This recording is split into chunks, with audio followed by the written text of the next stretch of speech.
Thank you, Chairman Jordan, Ranking Member Nadler, and distinguished members of this committee.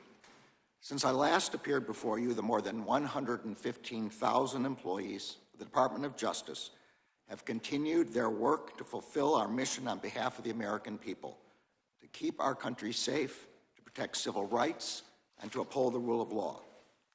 Just 10 days ago, we secured the extradition of one of the lead sicarios, or assassins, of the Sinaloa cartel, one of the most dangerous drug trafficking organizations in the world.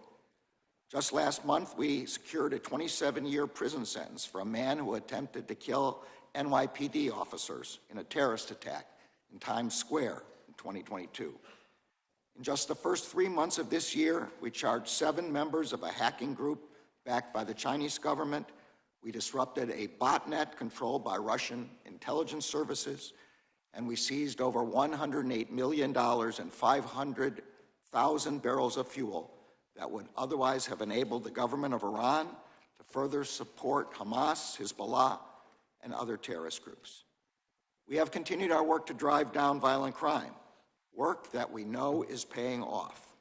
Last year's historic decline in homicides, the largest one-year decline in 50 years, is continuing. In the first quarter of this year, we have already seen an 18% drop in murders. We know we have much more to do.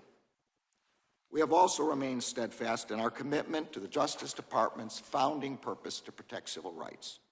We have aggressively investigated and prosecuted hate crimes that victimize individuals and terrorize entire communities.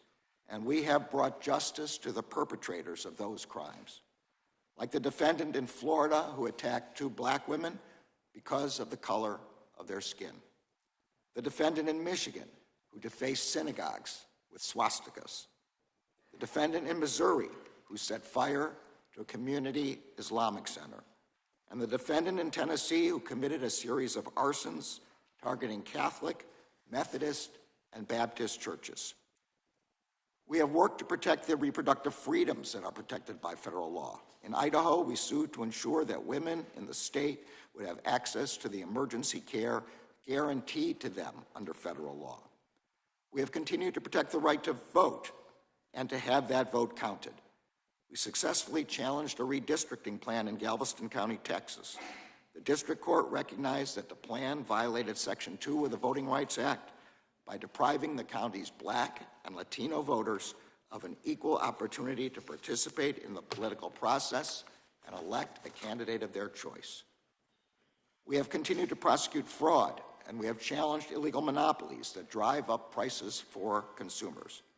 This year, we sued to break up Live Nation Ticketmaster for its monopoly of the live concert industry.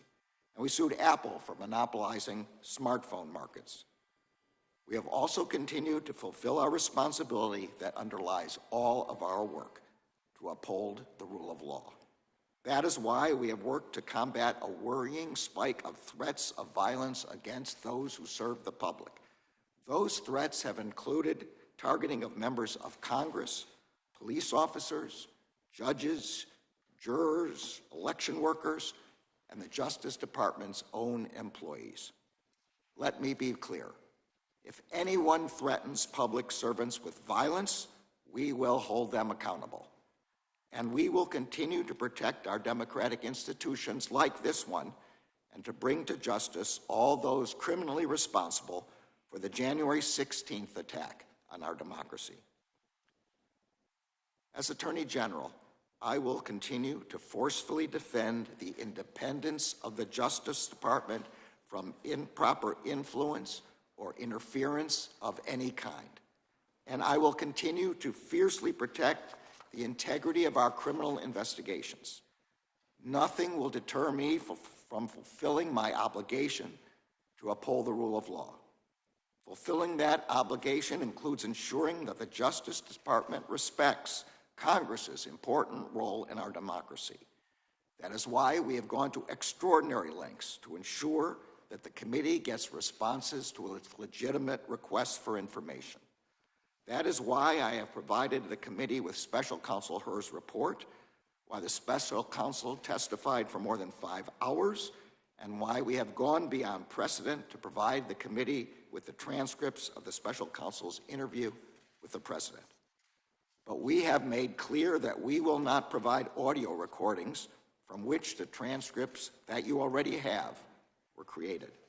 Releasing the audio would chill cooperation with the department in future investigations, and it could influence witnesses' answers if they thought the audio of their law enforcement interviews would be broadcast to Congress and the public.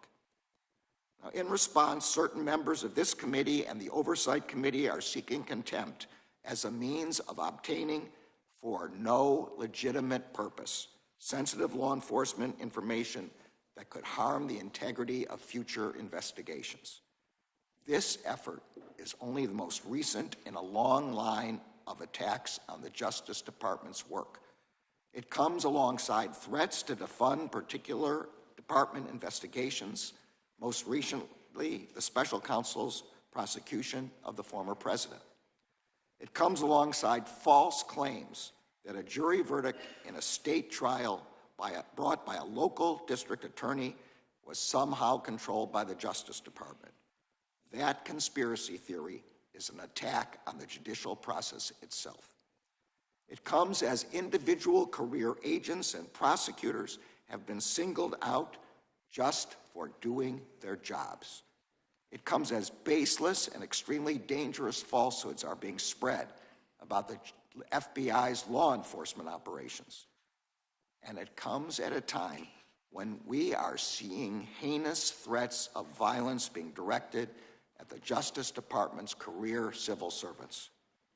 These repeated attacks on the Justice Department are unprecedented and they are unfounded. These attacks have not and they will not influence our decision-making. I view contempt as a serious matter, but I will not jeopardize the ability of our prosecutors and agents to do their jobs effectively in future investigations. I will not be intimidated, and the Justice Department will not be intimidated. We will continue to do our jobs free from political influence, and we will not back down from defending democracy. I look forward to your questions.